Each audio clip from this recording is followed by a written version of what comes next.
Network Entertainment. If it's the first team that you're managing, kumbaga susugal kami sa'yo na kakayanin mo mag-manage ng tao, I think the lowest is probably like 40. Pero yung mga seasoned account directors, sometimes like as high as 120. Okay. Because I personally think na the salary you make is not equivalent to the workload you can carry, but it is equivalent to the complexity of problems you can solve.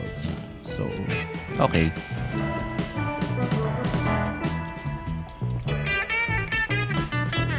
Mga Immortal, welcome to the Underpaid Podcast. I'm your host, Stanley Chi. Ito ang podcast na pro-employee para sa mga Immortal, wherein we talk about work-related topics in a light manner na parang nagkukwentuhan lang tayo sa pantry. In this episode, ang guest natin, walang iba kundi si Baus Rufo.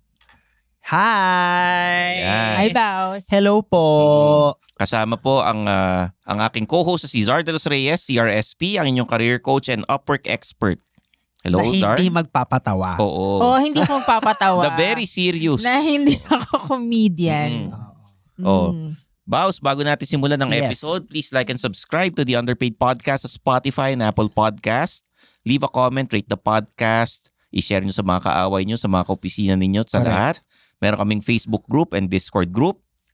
Kumpleto po kami sa social media accounts. May Underpaid, may Stanley Chi, may Suplado Motors, may My Other Office. Yes. Diba? And si Baus. Ang dami yung downline. I love it. Okay. Ang daming mga gigs. Oo, ang daming syndication. Oo. So ito, Baus. Yes. Kwento mo naman kami.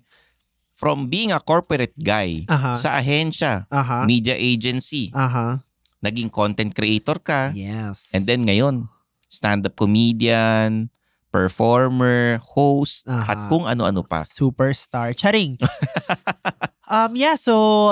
I have been doing full-time, I guess for the purposes of this interview, let's just call it, I've been pursuing a career in show business. Ganun na lang. So I've only been pursuing a career in show business in like for the last 3 years of my life pa lang. So that means stand-up, content creation, hosting, being an on-cam talent, kung kailangan nila ng bimbi look-alike na bading. Charing! Did you get offers? Malapit na. Tinatag na ako ng mga tao dun sa bagong interview ni Bimbi with OG Diaz. Parang, napanood ko yung interview mo, ang galing-galing mo. So medyo, nandun na po tayo sa point na yon. At anyway, going back to the question, I was in corporate for, I think, 9 years and 7 months, essentially. Medyo matagal din siya. Nasa creatives ka ba o nasa accounts? Accounts. Accounts ako. So, para po sa mga nandito, I was in advertising. Ako po ay part ng account management. Ako po yung link between the creatives and the client. So, minsan sobrang brilliant ng strategy namin. Minsan inuutusan lang kaming mag-file ng reimbursements. Oo. Hindi kasi minsan may mga kliyente na ito yung idea namin, gawin nyo na lang. Correct. Diba? Naging VP ka pa. Yes, naging Totoo to, naging GM pa ako after. Wow. Kumbaga, mataas ang sweldo mo doon. Oo. Medyo, I mean, for lack of a better term, I think I was considered a rock star in the organizations that I was in. Not necessarily in the industry because it's a big industry. Okay. But I think the organizations that I was a part of, I got called a rock star plenty of times. Okay. Sa tingin mo, ano yung ingredients kung bakit ka naging rockstar? Bukod sa magaling ka sa Sa opisina. totoo lang, matigas ang ulo ko. I think merong mga articles na parang rockstars don't always make the best managers or the best leaders because they always have to be left alone just doing what they do best. And I think a part of that is like some sense of stubbornness and some sense of they have the instincts for the particular part of the job that they do really well.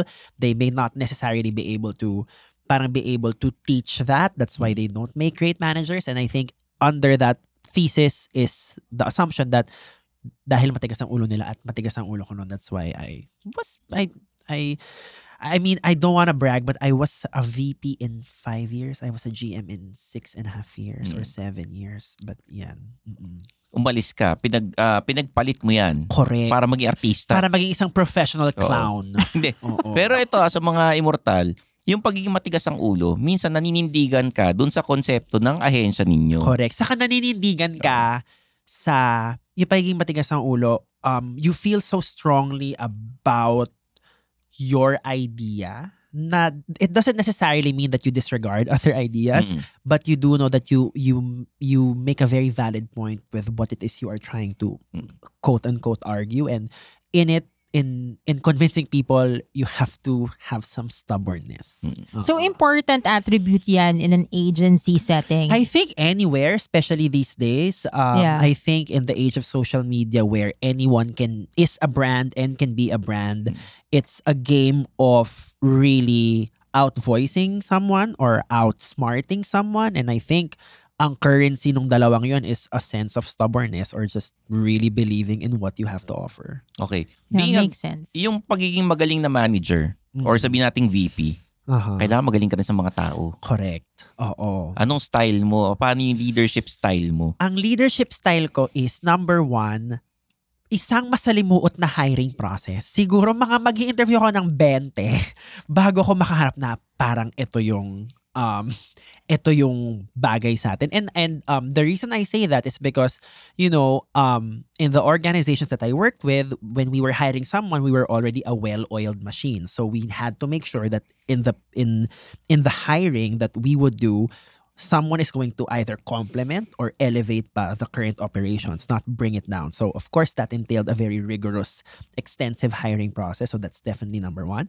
Pag na-hire na, ang usually ginagawa ko is, sabi ko sa kanila, blindly sundin mo muna ako for like 2-3 months para makita mo kung saan pumupunta yung instincts ko. Kasi I don't need you to copy everything that I do, but I need you to understand the instincts behind them. Because pag nalaman mo yun, mas magigets mo na yung bakit ba natin ginagawa to lahat? Bakit tayo nagre-reimburse?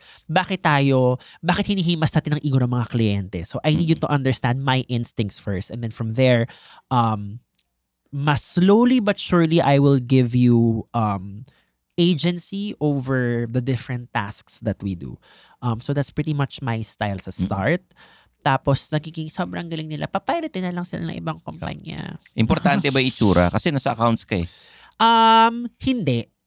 Hindi importante yung itsura in the facial feature sense. But you have to look presentable. You get what I'm saying? Meaning, magkaiba naman kasi yung ako kasi feeling ko I'm just cute at best, pero pag dinamitan mo ako sa magandang angulo, medyo papasang pumupogi pa minsan-minsan. So parang sinasabi mong hindi mo kailangan maging maganda o pogi, kailangan wag lang dugyot. Correct. Tama naman. What do you usually look for?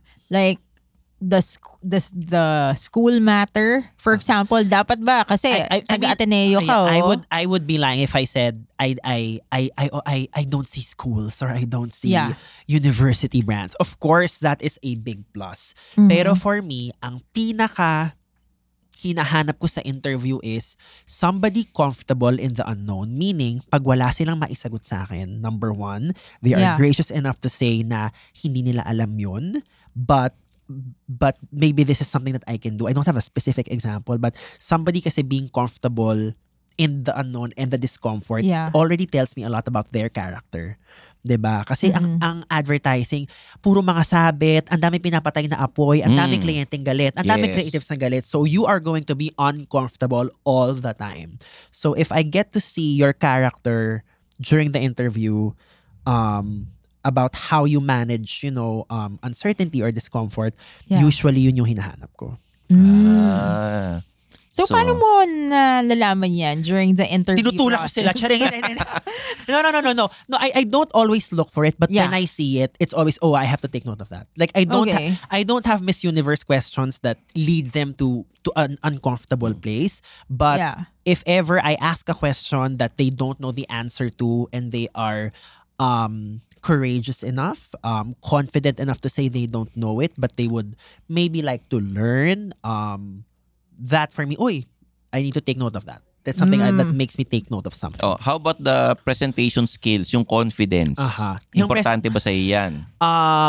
Presentation skills and confidence, hindi. Personally sa akin. Kasi magaling na ako dun eh. Magaling na ako sa presentation skills. So parang if all else fails, kung kailangan merong magaling mag-present ako, usually ang hinahanap ko rin kung saan ko kung saan ako hindi masyadong magaling. Kasi there is a school of thought na parang you get a team of lahat A+, magaling sa presentation, sa note-taking, sa strategy, sa people management, or you can get different types of superstars na merong magaling sa templates lang, magaling lang sa timelines, magaling lang sa pag-follow up, magaling sa pag-present. Mas nandun ako sa school of thought na yun na parang let's create the tastiest chop suey in the office. So kumbaga doon ka sa, kung ano specialty mo, yun lang gawin mo. No, not necessarily yun lang gawin mo, but aasahan ka namin for that particular skill set. Oo. Okay. Yeah. Kailangan ba magaling mag-English? Sa advertising, medyo kailangan siya. But of course, it's not the end all and be all of hiring someone. Mas for me, ang hinahanap ko is somebody who can communicate clearly, because you can still communicate clearly without having like perfect English. Okay. And that is more important. An account executive, kailangan magaling din magsulat. Kasi magsusulat ka ng mga job order na ibibigay mo sa mga creatives. Kailangan ba magaling magsulat? Kailangan magaling magsulat. Actually, hindi. Sa akin na, sa start, kung if you're going to hire someone na bago to the industry or somebody who just graduated, I don't expect you to write like amazingly kasi iba-iba rin yung language of writing per organization. So I think it's really more on the moldability of someone, how open they are to learn what the value system, what the culture is of the organization. Mas yun for me. So more on, kailangan walang sungay. So I think adaptability definitely ang mas hinahanap ko. Oo. Or hinanap ko kasi hindi ko na siya. Grabe mag-work sa agency, no? Hindi ganun talaga. Talaga? And depende sa kung sino ang boss mo. Like kung nangyari kay boss, importante sa kanya na mold niya na natuturuan. Ibig sabihin, walang sungay. Kasi may mga kilala ko, I mean, I'm not gonna name names, but tipong they really had to hire rock stars because they themselves were not. Okay. Parang gusto ko i-name yung... Wag na. Okay. No, which makes sense. But that in itself, I think, is a strong form of leadership. A lot of self-awareness. They know they just need to build the best team because wala sila nun, pero kung magaling silang orchestrator or like a symphony orchestra, that is a whole other kind of strength. Kumbaga parang sa basketball, magaling kang coach pero yung player mo kailangan magaling din. Na-try mo na ba mamirata ng empleyado sa ibang kumpanya? Na-try ko na bang mamirata? Hindi pa actually. So mas gusto mo yung ikaw nagtuturo? Oo. Favorite. I mean, medyo ego boost siya pag nalalaman kong pinapirate yung mga tao ko. Lalo na mga like very big multinationals. Pero nakakabuisit in the moment kasi parang, ay, tinuruan ko na tapos sasampalin nyo na ng pera. Pinipigilan mo ba? Nagka-counter offer ka ba? Hindi ko pinipigilan, but I always try to make a very strong argument. Kasi there's no way to parang kunyari outbid. Or let's just say it, like somebody I trained and I got very close to for like a year, pinirate ng Google agad. I mean, how the hell am I gonna go up against Google, right?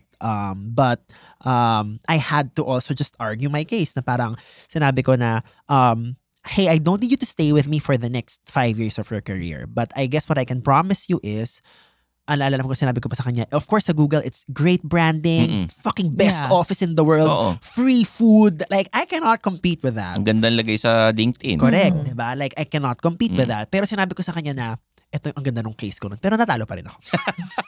Sabi ko sa kanya, parang magandang offer sa Google. Sabi ko sa kanya, kung 1 year pa lang, kinuha ka na ng Google, imagine if you spent 1 more year with me. It will open other opportunities. And she was like, no, I'm happy with Google. But I guess what I'm trying to say is, I would try to just work with what I have, try to argue from that. I would like to think I made a strong argument. It's just that they had deeper pockets and unlimited food. Okay. Ikaw ba yung tipo ng boss na, sige, pinirata ka, pero pag ayaw mo na dyan, pwede ka bumalik sa akin? I think I would always say that, but at the end of the day, I don't expect you naman to come back. Kasi parang iba na yun eh. Saka iibahin ko na rin yung frame of thought. Paano kunyari si Google girl biglang bumalik sa'yo na, alam mo, Baus, tama ka. Pwede ba akong kunin ulit? Feeling ko hindi ko na siya makukuha ulit kasi ang laki na nung asking niya. So parang medyo alam ko hindi na mangyayari yun. Magkano ang sweldo ng isang account executive o account director sa kumpanya mo?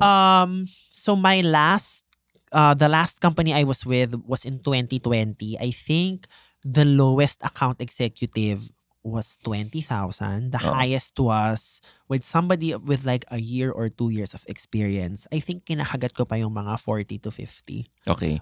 Pag meron ka ng sariling team, magkano na sweldo? Pag meron ka ng sariling team, if it's the first team that you're managing, kumbaga susugal kami sa'yo na kakayanin mo mag-manage ng tao, I think the lowest is probably like 40.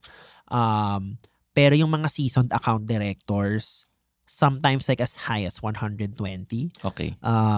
Because I personally think na the salary you make is not equivalent to the workload you can carry, but it is equivalent to the complexity of problems you can solve. So, okay. Yung mga yung mga nasa level mo, 6 figures. Komedyante na lang naman ako ngayon. Hindi. Sulat mo lang, sabihin. Sulat mo, magre-react ako. I would think, yung range lang, yung range. The numbers that he gave. Isulat mo lang. Wait, basta, Ganito, ganito. Again. Ganyan, no? Oo. Galing ka, in fairness, ha?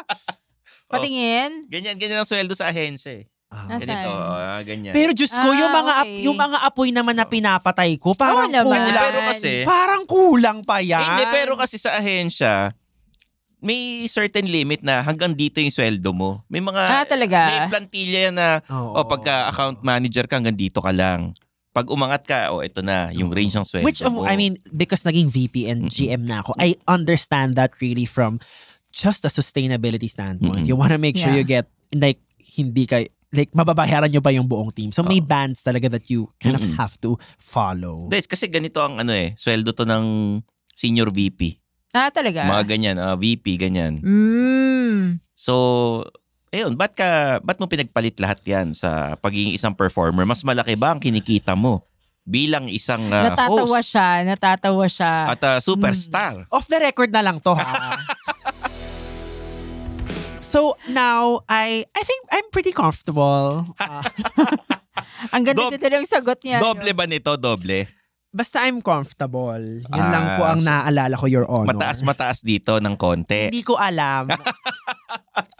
Mga tanong ni Stanley, no? I guess I'm going to. I mean, there's no shame about it. I'm definitely earning more. I'm earning the most I've ever earned. I feel like I've really tapped into my actual earning capacity. And a big part of that is because of what I learned in the agency. Because now I produce shows.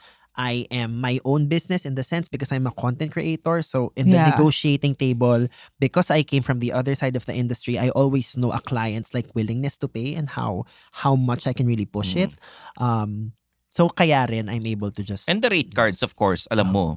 Kasi nasa industriya ka na matagal. Yes. And alam mo kung sino yung kliyente na magbabayad. Alam mo yung sinong kliyente na hindi magbabayad. Alam ko how to ask for more without simply just, no, I want more money. Okay. So you don't have a manager. So you manage yourself. Yeah, because I still have not met someone who I think can do a better job in managing me. Halimbawa, si Bimbi or si Chris Aquino, nilapitan ka. Sabihin, baos kami na magmamanage sa'yo. Anong sabihin mo? No, I'm actually looking for a specific type of representation, talent representation. Kasi right now, I'm a digital native, so a lot of content creation, a lot of inquiries coming into my email. So yung part na yun talaga covered yun kasi yun yung core competency ko eh. Ang hinahanap kong talent representation now is really trying to break into mainstream showbiz. Yun talaga, alam ko like I know nothing about it. That's the kind of representation I'm looking for. So, in the future, anong klaseng nangyari? Nakapasok ka sa mainstream. Anong mga gusto mong gawin? I would really love to be the next big game show host. I would love to be the next like Luis Manzano and kind of like use that to slowly but surely like maybe do like comedic roles. And I'm really looking to, I don't know why, but I'm looking to, medyo like inspo ko ngayon yung career ni Luis Manzano. People say that I kind of look like him. So yun yung pinaka-idol mo. Na parang it's my next big target. Oo. Kasi, ayun. Kasi si Luis, magaling na host. And then, may negosyo rin siya. Correct. At the side. Napapansin mo ba si Baus? Very aware siya. Alam niya yung gusto niya. Tsaka focus very talaga. Very confident. very you advocate for yourself. I love that. Kasi magaling din siyang leader. And tagal niya sa corporate. So alam niya paano Saka ibenta alam niya yung sarili gusto niya. niya. Oo. Alam mo. Oo. Thank you po. How do you market yourself? How I market myself, I'm actually quite pragmatic in the way I market myself. What does that mean? Kunyari when there are events with clients, pag may mga networking events, I always speak in terms of like the KPIs I can commit to and the timings I can commit to. Because, being in the entertainment industry, you would encounter people who really talk a big game when it comes to what they can offer. Of course, it's always a risk if they can like put their money where their mouth is, or they can just be pragmatic about it. I always ask the client like, what are your objectives? As in, parang ahensya pa rin ako. Like, doon ko sinasabi, I ask their objectives and then I tell them, I may not be what you need with what you guys need. Pero if I feel like I can contribute, I'm going to sell, I'm going to close that deal on the spot. But that's how I market myself. And I think that is kind of refreshing to clients when they attend events and somebody is just not committing too much and just really be a little, not naman pessimistic, but I'm very just super realistic about Kumbaga things. parang direct to the point. Sinasabi mo kagad sa kliyente mo, parang di ata ako yung kailangan mo. Pero pag ako kinuha mo, ito yung mabibigay ko. Correct. Kasi like, kunyari, when they ask for like, awareness, I'm like, I'm a content creator with like 99,000 followers. In the grand scheme of things, I'm just a nano creator. I may not be your awareness play. I might be your brand imaging play because of my specific audience. So if that's what you need, we can work together. But if you want the views, the shares, the saves, I cannot commit that. Oo. I'm that real talk. Oo, kumbaga sabihin mo, kung gusto mo ng awareness, doon tayo kay Ann Curtis, di ba? Pero pag gusto mo yung sa specific niche ko, ito kaya ko ibigay sa iyo. So sabi ko lagi, if you need somebody to hear your key message, maybe I can do that. But if you want to stretch the possibilities of your key message and see what other audience niches you can attract, I may be able to help you. Okay.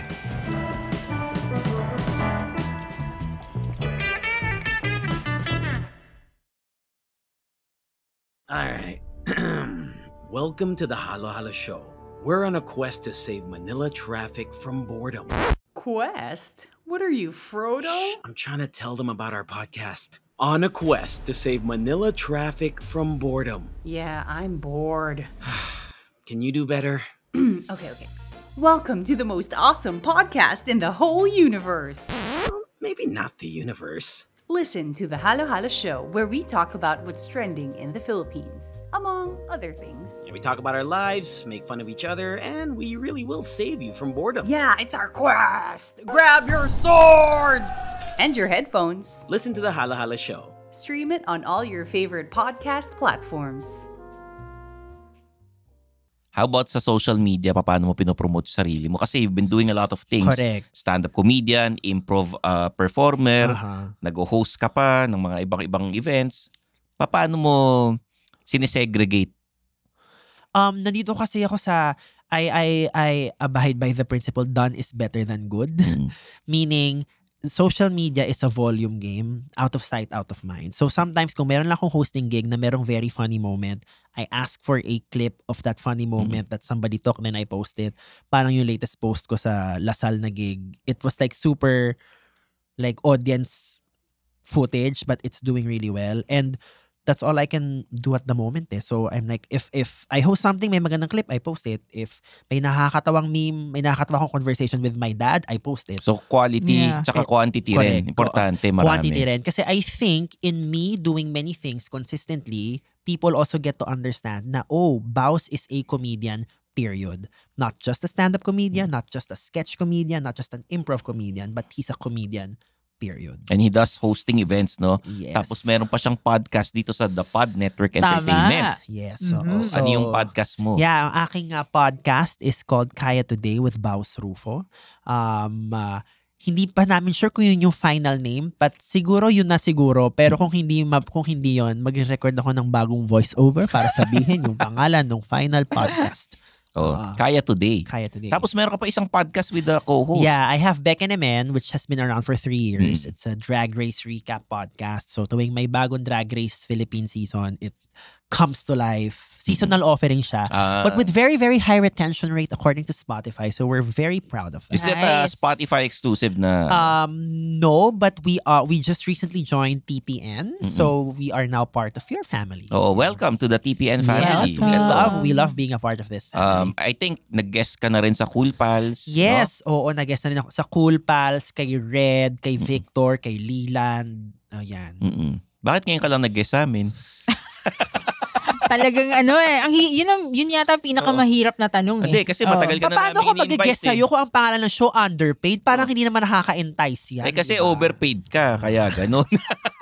Huwag kang mag-alala, hindi lahat dito underpaid. Oo, hindi lahat underpaid. Halimbawa, ikaw, laki ng sweldo mo. Pero sorry, hindi ko pala nasagot yung tanong mo kanina na what made me pivot. When I resigned in 2020, I was already working for 9 years. It was lockdown. It was also time for me to kind of see what's out there. So perfect timing siya of dahil pagod na ako sa agency, parang it was the right time to take a break or like try to do something else. And then fortunately, this is where kind of comedy saved my life.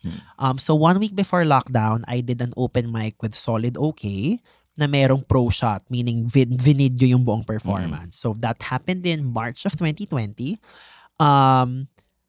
I was sitting on that pro shot so March of 2020, and then nung nag-resign na ako, pinost ko yun sa TikTok, and then sumabog siya.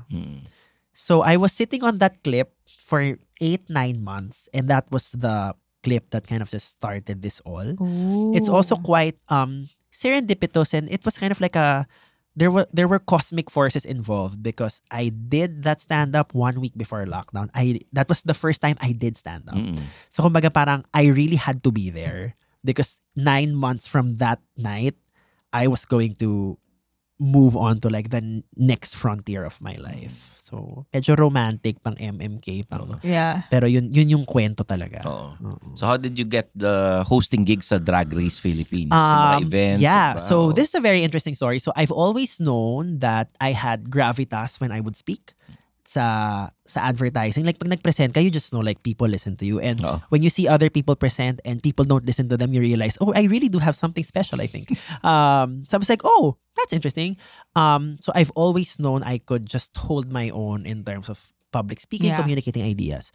And then, I always knew when I started stand-up comedy and nakita ko na ang starter pack ng isang professional comedian nag-hosting gig. Parang I was like, kaya ko rin yan.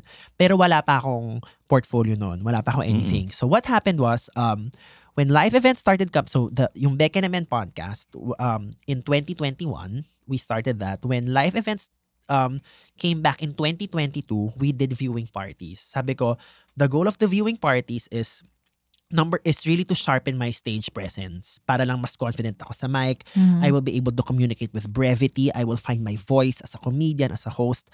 So, yun, I did that consistently for like 3 months, which ended up, so yung audience ko noon na mga advertising clients, dahil nakita nila ako may hino-host regularly, they saw me in that light. It's kind of like a great story in if the opportunity you want doesn't come to you, you might have to engineer or self-produce something so people see you in that light. And then, after doing it for 4 or 5 months, I would like to think I'm a professional host already. I host about like 4 to 6 events in a month. So, it's worked out pretty well for me. Galing. Kasi parang nakaguhit sa palad mo eh. Destiny? Medyo, but diba? I also had I had natural strengths and talents, but I had to honor them in a way na hindi, i-train pa rin natin sarili natin. Tama. Pakita pa rin natin na kaya natin before natin sabihin na kaya ko yan. So, ayun. Yeah. So, ayun. Promote mo na itong Beck and Men. Okay, yeah. So, the other podcast is called Beck and Men Podcast. So, yeah, Drag Race Philippines is coming back soon. So our podcast is also coming back soon. So be on the lookout for that. Tsaka yung Nice. Kaya Today. Kaya Today, yung Kaya Today with Baus Rufo, yun naman talk show host era. Ito po ay part ng aking yun po ang aking Road to Luis Manzano plan. Why not? It's a talk show. It's not really a self-help, but I try to talk about yung diskarte ng isang tao. Coming from a time wherein I got a new life after corporate, and that happened during like a pivotal time. Diskarte was very much involved in that time of my life. So I just wanted to talk about that. And also I interview a lot of like comedians and content creators. So also just want to put a spotlight on the higher intelligence at play for public figures like that. Because there's always a higher intelligence at play when people project themselves into crowds. So ayun. So ang ganda ng episode na to. Sana na-inspire ang mga galing ni Baus, no? Ay, salamat po. Magaling talaga. And pwedeng next Luis Manzano. Oo. Thank you. Isa siya sa mga nag-perform dun sa event ng Can't Buy Me Laughs. Sobrang, alam ka na Uy, thank you Sobrang saya nung racket na yun. Sobra. As in, anak ko sobrang kasi fun. nag-organize nun eh. Talaga? Oo. Sobrang saya. As in, story lang. So, nung dumarating yung mga tao dun sa venue, parang kami ng mga komedyante, fuck, is this our crowd? Kasi parang they look like first-timers. They brought their families with them. So, like, before the first performer went on stage, we were all like, this might be a really shitty gig. And it turned out to be like one of the best for all of us there. So really thank you. I would like to think that I was able to see a possible new audience for my type of comedy. And that's always a gift. So thank you. Yeah, Yun. favorite nga siya ng anak ko. Oo, and then ito yung crowd na mga lasalista, may mga Chinese crowd. Oo. 'Di ba? Na maraming first-timers. Yeah. Tsaka maganda talaga yung crowd nung araw na yun. So nakakatuwa lahat. Maganda set. Oo, nakakatuwa din kasi parang nakita naman namin na medyo mataas yung crowd, premium. Kasi syempre yung mga jokes ko, mga Premium pa naman eh. Oh. I mean, I don't want to say premium, pero meron pa rin akong mga Becky kanal. Can pwede bang sabihin? Pwede dito? naman, oo. Like, syempre, meron ako ng mga tite, jackal. Ang sarap, parang, ang sarap mo. Anal sex. I'm like, oh my God, how is this? It's a higher intelligence at play here. But, so natakot ako nung una. And then, I think we were all waiting for the first comedian to deliver their first jackal joke. Sabi namin, okay na ba? And then, nung nagland yan, parang, okay guys, we can all proceed with the materials we intended to do tonight. Hindi ko alam na nagbubulungan pala kayo. Bubulungan kami, hinihintay namin. Sino makakausap mo nun? Like, sabi ko, may nagmura na ba? Wala pa nagmumura. Oh my God, what if ayaw nila na nagmumura? So, ayun. Hindi ko alam na nagbubulungan sila kasi... mga jokes mo nga, bastos eh. Parang hindi ka naman kinakabahan eh. So, bagay si Stanley, yung mga jokes niya, like sobrang bastos, pero hindi siya kinakabahan. Ngayon nga lang ako nakakarinig ng ganyan eh. Na pwede mo palang ibahin yung material mo or i-adjust mo. Pwede. Hindi ka nag-a-adjust ng material. Alam mo, I started out as a conservative na comedian na hindi ako nagmumura, bawal yung mga bastos. Pero alam mo... And now, it's all that he does. Kasi yung audience ko, ang hinahanap yung mga bastos jokes. Dude, kwento mo nga muna. Hindi ko alam kung yung bakit. Ginawa mo sa children's party ng kaibigan ko. Oh my God. Dude, yung kaibigan ko nag-children's party sa McDo. Kasi yung kaibigan niya, in-invite kami. Kapal na mukha mo, Stan. Talaga. In-invite kami, sabi, punta ka, birthday daw na anak niya, ganyan. May podcast recording kami. May podcast recording. Kaya, sumasabay ako sa kanya noon minsan. Ngayon, hindi kami sabay. So, sabi, Stan, mag-host ka naman ng games para sa mga tatay. Sabi, tinignan ko yung crowd bilang stand-up comedian. Titignan mo kung sino mga nagpunta ron. Yung itsura nila parang nakikain lang. Sige, sabihin mo, anong joke mo? Which is, I guess, a normal-looking audience member for para stand-up. yung, alam mong tropa mo yung magulang, tapos pumunta ka ron para makikain. So sabi ko, eto yung simula ko guys, may dinikit po sa ilalim ng upuan ninyo na premyo, yung GC ng Sogo. So lahat sila pumaporma ng ganon. Doon pa lang alam mo ng manyak yung mga nagpunta ron, di ba? So yun yung signal na hinahanap mo to go all so, out. So tinignan ko, tapos sige, nakalimutan po pala nung nanay na ikabit. O di, alert na sila. Tapos diniretso ko na. Na since children's party, Sumakdo. maglo-longest line tayo. Alam mo yung longest line? Baus, di ba? Gusto mo maglaro, longest line. My God. Sige, ano yung longest line mo? Sige. Malaki ang titik O. Oh my God. How very original. Malaki ang titik O. Okay. Ginawa naman nila. For Sogo GCs. Hindi, for Starbucks GCs. Okay. Ganun. Wala nga yung Sogo. Kasi ginoke ko lang na naiwan yung, nakalimutan ilagay yung mga GC ng Sogo. Pero yung mga tatay, game na game. Gago ka rin. Ang ganda anyway, buti na lang si Baus nag-a-adjust. No? Talagang yung mga tatay, malaki ang titik. Oh. Anyway, Stanley. Ganon. May natutunan ka today. Mag-adjust ka ng jokes. Utang na loob. Hindi, nag-a-adjust naman ako. Sige. If the client requests na, uy, kailangan wholesome. Hindi, may wholesome set ako. If I may ask, I think we have time pa na. Oo. Oh my God, sobrang saya ng conversation natin.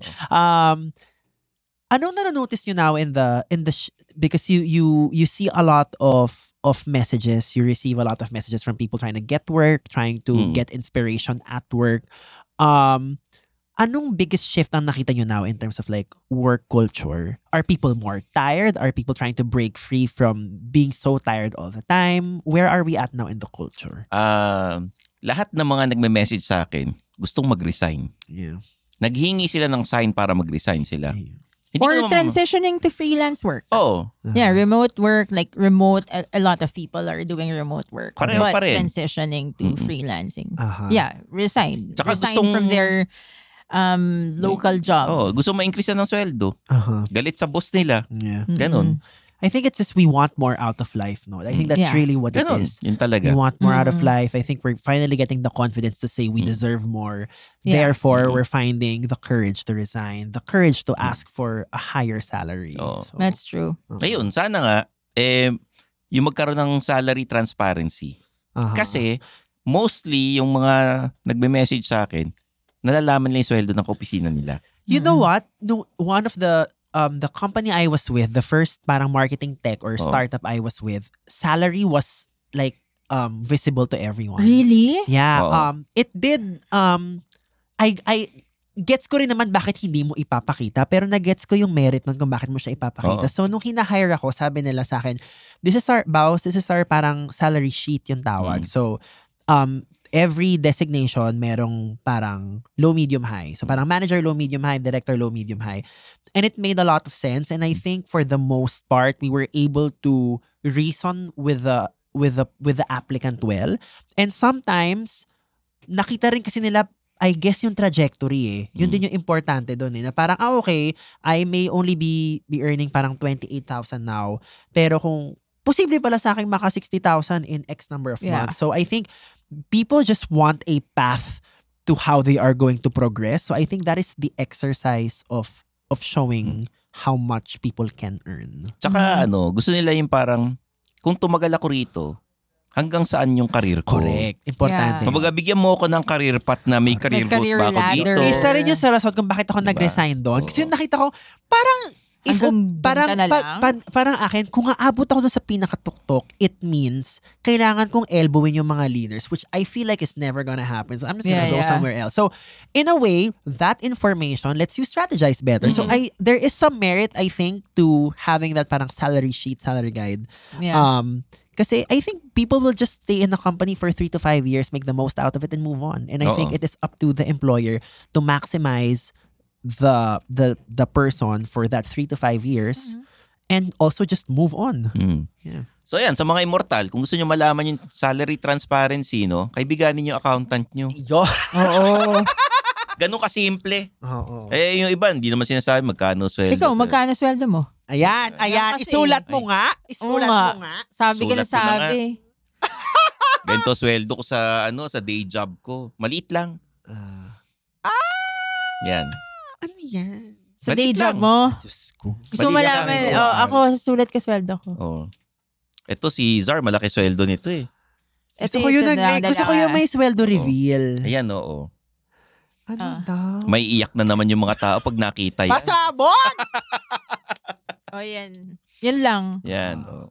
So, yan. Alam na natin sweldo na isa't isa. Wait, yung binigay kong sweldo kanina, sweldo ko yan 4 years ago. O, di mas malaki na ngayon. I don't know. O, You might have to have me guest in your show again. Sweldo reveal with Baus Rufo. Yeah. Maraming salamat, Baus. Thank you. Thank you. Your Sandy. social media. Yeah, please follow me on Instagram. That's Baus Rufo, Bausrufo. I am also on TikTok. That's Hey It's Baus. And just find me everywhere. That's it. Have a nice life. Ayun. Kontakin niyo siya for hosting gigs sa social media account niya. Yes, At please. meron siyang mga rate cards. Correct. Diba? Oo. So there you have it for Baus Rufo, Zar de los Reyes. I'm your host, Stanley Chi. This is the Underpaid Podcast. Bye.